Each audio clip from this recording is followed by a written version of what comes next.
শিক্ষার্থীদের সহায়তায় শিক্ষা সহায়তা ট্রাস্ট ফান্ড গঠন করা হয়েছে উল্লেখ করে সমাজের বিত্তবানদের ট্রাস্ট ফান্ডে বেশি বেশি করে অনুদান দেওয়ার আহ্বান জানিয়েছেন প্রধানমন্ত্রী শেখ হাসিনা। সকালে রাজধানীর ওসমানী স্মৃতি মিলনায়তনে শিক্ষা মন্ত্রণালয় আয়োজিত মাধ্যমিক থেকে স্নাতক ও সমমান পর্যায়ের অসচ্ছল মেধাবী শিক্ষার্থীদের মাঝে উপবৃত্তি ও টিউশন ফি বিতরণ কার্যক্রম উদ্বোধন এবং বঙ্গবন্ধু সৃজনশীল মেধা অন্বেষণ 2024-এর সেরা মেধাবী পুরস্কার ও বঙ্গবন্ধু শেখ মুজিব স্কলার অ্যাওয়ার্ড 2023 প্রদান উপলক্ষে আয়োজিত অনুষ্ঠানে তিনি একথা বলেন। অনুষ্ঠানে মেধাবী শিক্ষার্থীদের হাতে সনদ ও চেক তুলে দেন প্রধানমন্ত্রী শেখ হাসিনা। এখন জন্ম সনদ দিয়ে খোলো বিকাশ স্টুডেন্ট অ্যাকাউন্ট, নিজের বিকাশ নিজে কর।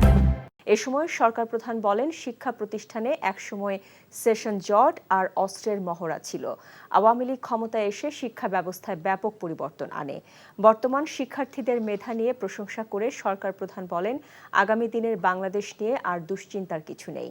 নতুন প্রজন্মই আগামীর বাংলাদেশকে নেতৃত্ব দেবে।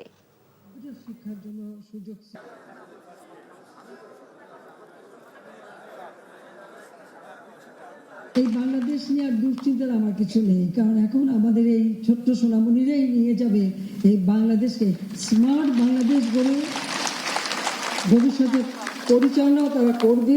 যারা দরিদ্র মেধাবী ছাত্রী তাদের শিক্ষা সহায়তা, গবেষণা সহায়তা, উচ্চ শিক্ষা সেই ব্যবস্থাটা করার জন্যই প্রথমে আমরা এই শিক্ষা সহায়তা ট্রাস্ট গঠন করি এবং 1000 কোটি টাকার একটা ফান্ড তৈরি করে দিই। বিত্তবানরা যদি এই ট্রাস্ট ফান্ডে অনুদান দেয়, অনেকে দিয়েছে এর মধ্যে, কিন্তু আরো যদি দেয় তাহলে আমি মনে করি যে আরো বেশি আমরা ব্যবহার করতে পারবো এই ফান্ডটা।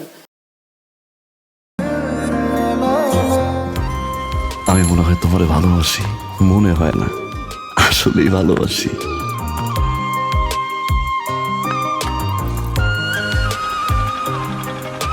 আপনি যে আমাকে ভালোবাসেন আমি টের পাই।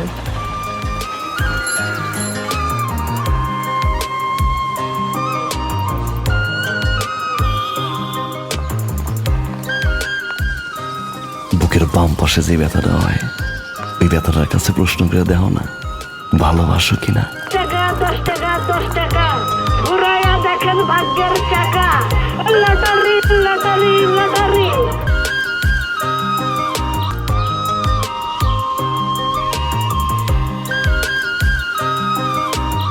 আপনি না চোখের যন্ত্রণা বুঝতে পারেন, বুঝে নেন।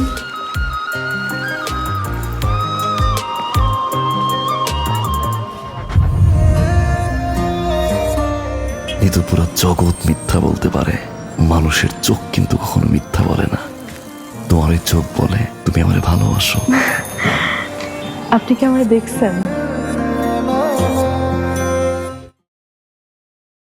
এখন জন্ম সনদ দিয়ে খোলো বিকাশ স্টুডেন্ট অ্যাকাউন্ট, নিজের বিকাশ নিজে কর।